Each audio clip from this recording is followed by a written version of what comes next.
Good Monday morning, friends. It is 10:16. I'm meteorologist Ashley Ruiz. We're going to get to all things Marco and Laura. We have the latest from the National Hurricane Center, and this morning we do have some good news in terms of Marco. It has been weakening over the last several hours, late last night into early this morning, and Marco's still to the southeast of the Mississippi River, the mouth of the Mississippi River. Here in the capital city, winds are starting to pick up a little bit. We're seeing sun, and that's going to be the case today. Once Marco begins to make that bend to the west, that's when we'll start to see some of that rain get pulled to the west with it. So it has been battling some serious wind shear in the Gulf of Mexico, and so that is why the heaviest of rain is displaced to the northeast of the center. The Florida Panhandle is getting rocked with some rain right now, likely some gusty winds, high surf, high risk for rip currents. So the bulk of the rain is staying to the northeast as of right now. And that's where we have the risk for some spin-up tornadoes today. That includes the far southeastern portion of the Mississippi Gulf Coast, southwest Alabama, both Mobile and Baldwin County, and all the way through about near southern Georgia, southeastern Georgia, and even into portions of northeast Florida. So that's where we'll see the risk for some spin-up tornadoes today and possibly even tonight. So you see Marco right now just spinning in the northern Gulf of Mexico, and those bright colors that you're seeing, that's all the moisture. Again, pretty displaced from the center, and we have, there's that trough just digging, and then we have dry air and some pretty intense wind shear. So that is pretty unfavorable for development for tropical systems. That is why Marco is reaching its demise going forward into about the next 48 hours, 24, 48 hours as it begins to make that bend to the west. It is forecast to make landfall near the mouth of the Mississippi River, perhaps this evening, as a tropical storm with max sustained winds of 40 miles per hour. So when you get to 39 and greater, there you have it. So it's going to weaken a little more. It has max sustained winds of 50 miles per hour, and it's moving to the north-northwest at 8 miles per hour. So it is kind of slowing down a good bit, and that's the end of its advisory. That continues into Wednesday morning, but by then we're going to be tracking Laura. So our impacts here in Baton Rouge have changed a little bit. Still anticipating some pretty heavy impacts for areas closer to the coast, more so in the form of storm surge. Storm surge inundation all the way from Morgan City to Ocean Springs, around 2 to 4 feet, and then there's a coastal flood advisory. So we're concerned about that thanks to the persistent onshore wind and the easterly winds, so they're moving from east to west, and that's going to pile some water to the eastern facing shorelines. That includes Lake Maurepas, Lake Pontchartrain, so that is why we have that. As for winds, not too terribly concerned with the winds here in the capital city. That's why we don't have that tropical storm warning in effect for Baton Rouge and the Baton Rouge Metro, but closer surrounding those lakes and then near the coast, we still have that tropical storm warning in effect, as we could see some wind gusts that are a little higher than 40 miles per hour. So that is a good possibility. But here, sustained 15 to 25 miles per hour, but within some of the heavier rain bands that may move across the area, you could see higher gusts than that. Walking you through, this is the HRRR model. All of our models have been handling this pretty poorly, at least our high-resolution models in-house RPM. So I'll show you the HRRR, just showing that most of the day, at least here in the capital city, we'll see sun and then perhaps a passing shower. But as Marco begins to make its journey to the west, it's going to pull that moisture with it, and it will likely bring some moisture with it overnight, and we could see some pretty heavy rain along with, again, some gusty winds. But notice tomorrow afternoon, again, rain is a little spotty, at least on the model. Let me walk it back for you there. And it's just showing, again, we could still see some of that moisture. Now by Wednesday, again, that's when we're going to be tracking Laura. So here are the tropical alerts right now. The National Hurricane Center says they are going ahead and dropping some of the tropical storm warnings. Let me get that exact information for you. They have discontinued the tropical storm warning from west of Morgan City to Intracoastal City, Louisiana, but the rest of it remains in effect.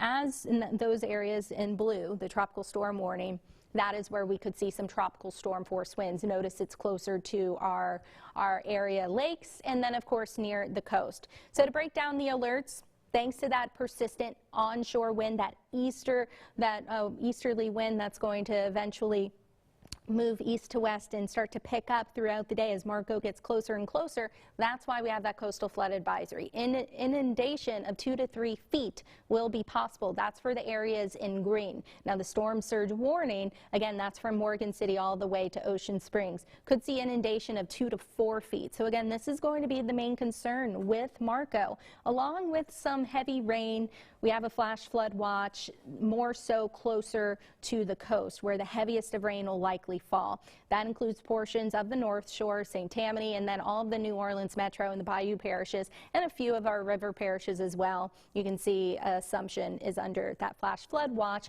That's going to continue through Tuesday morning. These areas shaded in green could see 3 to 5 inches of rainfall. Now the Weather Prediction Center has our area under a marginal and slight risk for excessive rainfall, but the heaviest of rain is expected to stay closer to the North Shore and areas to the east of the I-55 corridor.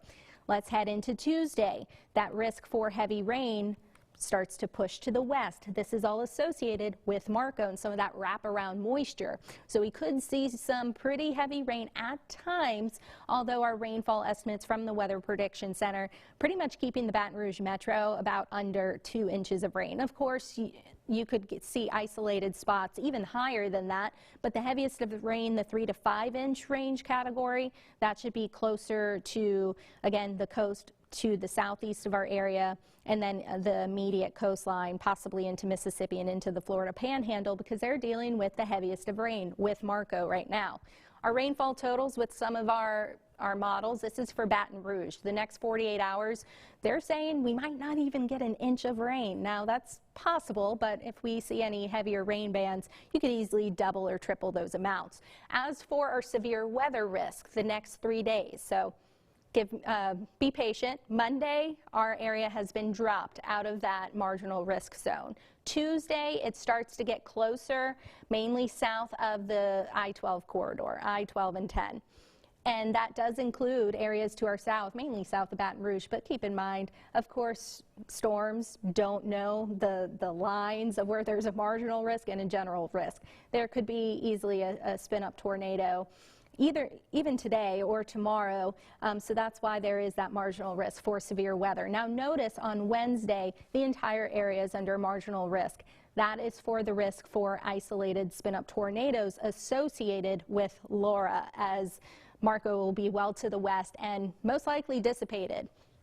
As for Laura, we'll get into Laura now. So max sustained winds of 60 miles per hour. It is moving to the west-northwest at 20 miles per hour. The center of the storm is situated to the south of Cuba. It's 65 miles east-southeast of Cayo Largo, and it is expected to eventually cross over Cuba and then move into the Gulf of Mexico late tonight. Now we'll have to see where it crosses over Cuba to kind of see where it's going to track toward in the northern Gulf of Mexico, northern Gulf Coast, I should say. Once it crosses into the Gulf of Mexico, we have a low sheared environment, deep, hot water that the Gulf of Mexico, we know the Gulf of Mexico is hot, but this is what Laura wants. That's the kind of environment Laura wants to intensify, low shear and then very deep warm water. So that's going to make things, at least in the short term, may allow Laura to rapidly intensify. So we're going to have to watch for that, but it is forecast to be a hurricane possibly as early as tomorrow, and then it's going to quickly move to the northwest toward the northern Gulf Coast, northwestern Gulf Coast. The question is, how quickly does it get pulled to the north? It's going to find that weakness and it's going to track toward that. So the weakness in the ridge that's steering it toward the northwestern Gulf Coast. But that is why the cone of uncertainty is still very, very large at the moment.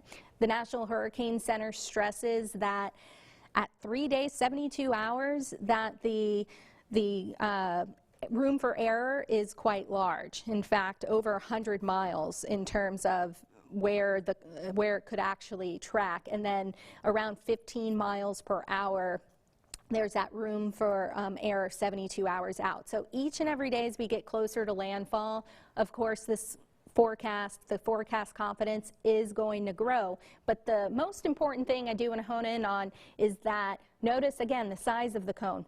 That eastern portion of the cone is in our viewing area. It's more so to the west of the Baton Rouge Metro, but nonetheless, it still includes our area. Some of the reliable computer models, they're going to continue to shift to the west and to the east, and you're going to see them. So it's something we've been watching very carefully, watching the trends. We'll have to see. Once Laura enters the Gulf of Mexico, we will know most likely where it's going to head, because we'll have to see how it interacts with Cuba, how it is after it interacts with Cuba, just to kind of see what the magnitude of our impacts locally could be.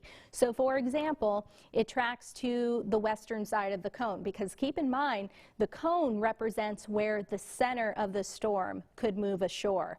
So it could move closer to Galveston, closer to Houston. If it does that, our impacts will be significantly less than if Laura moved to the east side of the cone. And that's a little concerning because we are included under that cone, but the forecast track, as of right now, the National Hurricane Center's track brings it near Cameron, Louisiana, and that would impact Lake Charles, Lafayette, and even our area to some extent. That magnitude, again, something that is to be determined. As of now, the National Hurricane Center has it pushing ashore Wednesday evening as a strong Category 2 hurricane. And I also want to stress that it could potentially intensify into a major hurricane, which would be a Category 3. So it's not going to take much for that, because of course that would be closer to 115 miles per hour. So something, again, we're going to have to watch very, very carefully, but this is a pretty serious situation that could unfold for folks in Louisiana. So again, that is something we're going to watch. You see that blue color we have right now? Those are current tropical storm warnings for Marco. Separate alerts are going to be issued for Laura. So if you're not under a tropical storm warning right now, you could be for Laura later. So I do want to stress that. And in fact, the National Weather Service is starting to update some of these alerts as we speak. As for some of the computer models, folks love to see the computer models, and they've been pretty consistent with a landfall in southwest Louisiana. We have to watch trends. That's the thing. We're not just looking at one computer model. We have to watch the trends. And over the weekend, the trends have been pretty consistent with southwest Louisiana. Of course, there are those outliers that push it more to the central coast, I would say mid-central coast of Texas, and then there's some outliers that push it closer to the mouth of the Mississippi River, kind of closer to Marco's track, and then there's another outlier closer to the Florida Panhandle. But our eyes are focused in on where the majority of the computer models are and where the National Hurricane Center's path is currently for. This is the GFS model. It's pretty consistent as well, showing a landfall sometime late Wednesday into Thursday, potentially as a hurricane, and that would be more so closer to Cameron in southwest Louisiana. That was as of the latest GFS run. Now this is the European model. We'll have to wait for the other model to come out later, but it's showing pretty much the same thing. But notice again, we would still get some rain, and we would continuously see some rain at least into the weekend as some of that moisture continues to get pulled in from the Gulf of Mexico. For the next 5 days, rainfall totals are going to be on the higher side. Of course, all dependent on where Laura does track ultimately. But if you look at this swath of orange, that's indicating potentially over 5 to 7 inches of rainfall, and that's just widespread. Isolated spots could easily see over 10 inches of rain when we see these tropical systems, and our area could see maybe between 2 and 4 with locally higher amounts. So you can see the heaviest of rain to our southeast, and then to the west closer to Marco's core.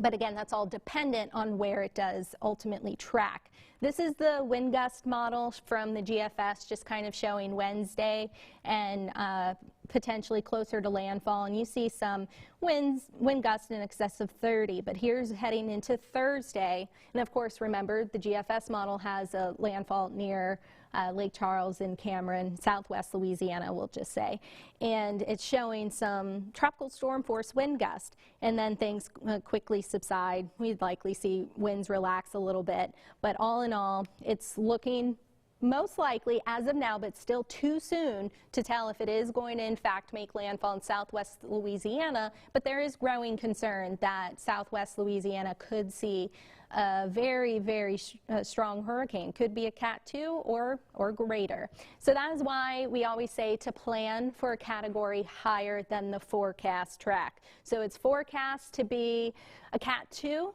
plan for a Cat 3, and that again is a major hurricane. So with us being in the cone, especially the cone, remember, basically tells you where the center of the storm could move.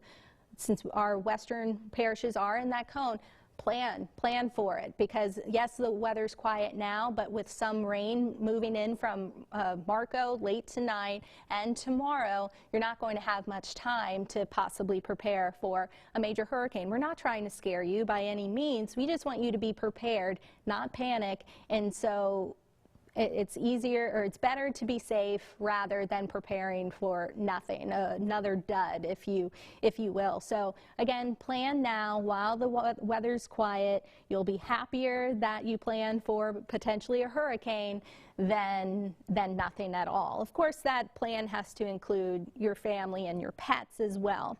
So again, we're going to continue to monitor this, and ahead of this, have more than one way to receive warnings. That could be a NOAA weather radio. In fact, that may be your most reliable source. Charge those phones, of course, and then smartphone apps. You can download our free BR Proud app. We have a whole page dedicated to tracking the tropics, how you can get your family prepared, the latest from the National Hurricane Center, and all different kinds of resources, as well as the radar. That's a really good tool to have.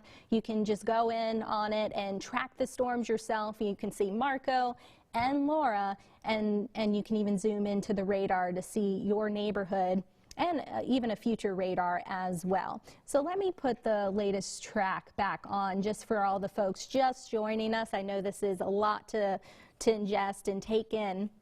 We're going to have everything on our website, brproud.com, in a full discussion and what you need to know about the latest from the National Hurricane Center. We have around-the-clock staff here in the Weather Center, and we're going to continue to bring you the latest. So again, this is Tropical Storm Marco, still forecast to make landfall as a tropical storm later today and then make that bend to the west, and it's going to bring that heavy rain with it. However, could battle some more wind shear, some drier air. The heaviest of rain is over the Florida Panhandle right now. And I am going live on my Facebook page and the BR Proud page, so I'm sure we have some Florida folks joining in as well, and they're wondering what's going on. Well, this is all the moisture associated with Marco. You're getting the brunt of it right now. But again, that moisture is going to get pulled to the west eventually, and we could see some heavy rain here, but our impacts will be greatest near the coast associated with Marco. And I'll show you the latest on Laura just a second, just before we wrap things up and send you back on your day. So again, here's where Laura is now. It is forecast to move into the Gulf of Mexico tomorrow morning, and that's when we're going to have to watch it very carefully. Notice the cone is quite small once it enters the Gulf. That means the confidence is pretty high of where it's going to move into the Gulf, but it could move more to the west. That would possibly mean more of a Texas landfall. If it moves more to the east, then that would point right at Louisiana. So as of right now, it is forecast to make a landfall in southwest Louisiana as a Cat 2 hurricane, possibly even higher than that. But again, the cone of uncertainty stretches all the way from around Galveston to Morgan City, and that includes our western parishes. And again, keep in mind that is where the center of the storm can track. So if it moves more to the west, our impacts will be significantly less. More to the east, significantly greater. So We'll continue to monitor this, keep you guys posted. If you have any questions, feel free to ask me. Well, again, we have the full weather team going to be here around the clock. Meteorologist Jasmine Lomax is with me in studio. Chief Meteorologist Jesse Gunkel is going to be in later, and then I'll be here tomorrow morning as well. So if you don't have any questions, you can find the latest on this on brproud.com. So we're going to wrap things up. We'll bring you the latest. The 1 p.m. advisory is just an intermediate advisory. It updates where its current location is, and then the strength, if it weakened or intensified or anything like that. So the next track comes out at 4 p.m. and that's when Chief Meteorologist Jesse Gunkel will bring you the latest. But for now, stay weather aware and take care.